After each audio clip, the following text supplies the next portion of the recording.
Hello നമസ്കാരം, ഞാൻ Bindu Vipin. ബിന്ദുസ് spices വേൾഡിലേക്ക് എല്ലാവർക്കും സ്വാഗതം. ഇന്ന് ഞാൻ നിങ്ങൾക്ക് പരിചയപ്പെടുത്തുന്നത് ഒരുപാട് പ്രത്യേകതകൾ നിറഞ്ഞ ഒരു ക്ഷേത്രമാണ്. ബിദർ സിറ്റിയിൽ നിന്നും 1 കിലോമീറ്റർ അകലെ മണിച്ചൂള മലനിരകൾക്ക് താഴെയായി സ്ഥിതി ചെയ്യുന്ന നരസിംഹ ഗുഹാക്ഷേത്രം. സന്ദർശകരെ വിസ്മയിപ്പിക്കുന്ന അനുഭവത്തിലേക്ക് സ്വാഗതം ചെയ്യുന്ന ഈ ക്ഷേത്രത്തിലേക്ക് എത്താൻ 300 മീറ്റർ നീളമുള്ള ഒരു ഗുഹയിൽ അരയോളം വെള്ളത്തിലൂടെ നടക്കണം. ഈ ക്ഷേത്രത്തിൽ സ്വയംഭൂവായ നരസിംഹമൂർത്തിയും ജലാസുരൻ ആരാധിക്കുന്ന ശിവലിംഗവുമുണ്ട്.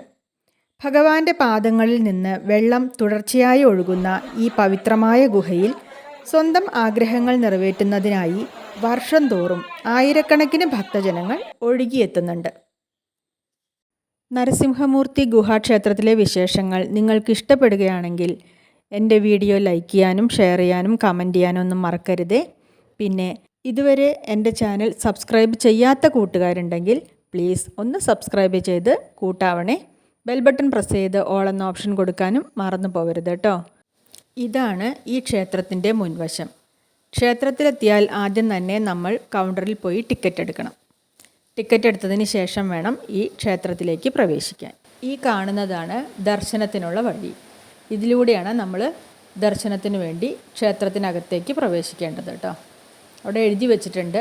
ഇവിടെ ഇങ്ങനെയൊരു ക്ഷേത്രത്തിൻ്റെ ഉത്ഭവത്തെക്കുറിച്ച് പറയുകയാണെങ്കിൽ ഭഗവാൻ വിഷ്ണു ഹിരണ്യകശിപു എന്ന അസുരനെ കൊല്ലാൻ വേണ്ടി നരസിംഹാവതാരം കൈകൊണ്ട് ഹിരണ്യകശിപുവിനെ വധിച്ചതിന് ശേഷം മറ്റൊരു അസുര നിഗ്രഹം കൂടി നടത്തിയത്രേ. ഈ ഗുഹയിൽ താമസിച്ചിരുന്ന കടുത്ത ശിവഭക്തനായ ജലാസുരനെയാണ് വിഷ്ണു ഭഗവാൻ വധിച്ചത്. മരിക്കുന്നതിന് മുമ്പുള്ള ജലാസുരൻ്റെ അപേക്ഷ പ്രകാരം ഭഗവാൻ വിഷ്ണു നരസിംഹാവതാര രൂപത്തിൽ ഈ ഗുഹയിൽ വസിക്കുകയും അവിടെ എത്തുന്ന ഭക്തരുടെ ആഗ്രഹങ്ങൾ നിറവേറ്റിക്കൊടുക്കുകയും ചെയ്യുന്നു എന്നാണ് വിശ്വാസം. രാക്ഷസനായ ജലാസുരൻ ഒരു നീരുറവയായി മാറുകയും ഭഗവാന്റെ പാദങ്ങളിൽ നിന്നും ആ നീരുറവ ആയിരക്കണക്കിന് വർഷങ്ങളായി ആ ഗുഹയിലെ വെള്ളമായി ഒഴുകുകയും ചെയ്യുന്നു. അതുകൊണ്ടാണ് ഈ ക്ഷേത്രത്തിന് ജരണി നരസിംഹ കേവ് ടെമ്പിൾ എന്ന പേര് വന്നത്. ക്ഷേത്രത്തിന് പുറത്ത് ഒരു വാട്ടർ ഫൗണ്ടൻ ഉണ്ട്. ഗുഹയ്ക്കകത്തേക്ക് പോകുന്നതിന് മുമ്പ് ഭക്തർക്ക് കുളിക്കാൻ വേണ്ടിയുള്ളതാണ് ഇത്.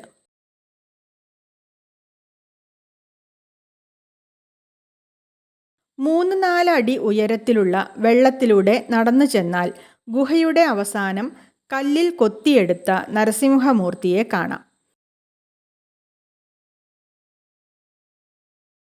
ഈ ഗുഹയിൽ നരസിംഹമൂർത്തിയുടെ അടുത്തായി ജലാസുരൻ ആരാധിക്കുന്ന ശിവലിംഗവുമുണ്ട്. ഭക്തജനങ്ങൾക്ക് ആവശ്യത്തിന് വായുവും വെളിച്ചവുമെല്ലാം ഈ ഗുഹയിൽ വലിയ പൈപ്പ് വഴി കൊടുക്കുന്നുണ്ട്.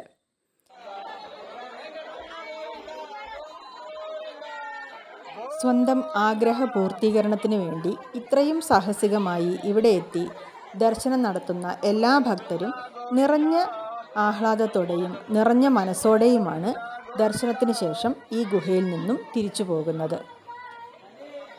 അപ്പോൾ ഈ ക്ഷേത്രത്തിൽ നിന്ന് നമുക്കും പുറത്തേക്ക് ഇറങ്ങാം. അടുത്തൊരു വീഡിയോയിൽ കാണുന്നത് വരെ എല്ലാവർക്കും നന്ദി, നമസ്കാരം.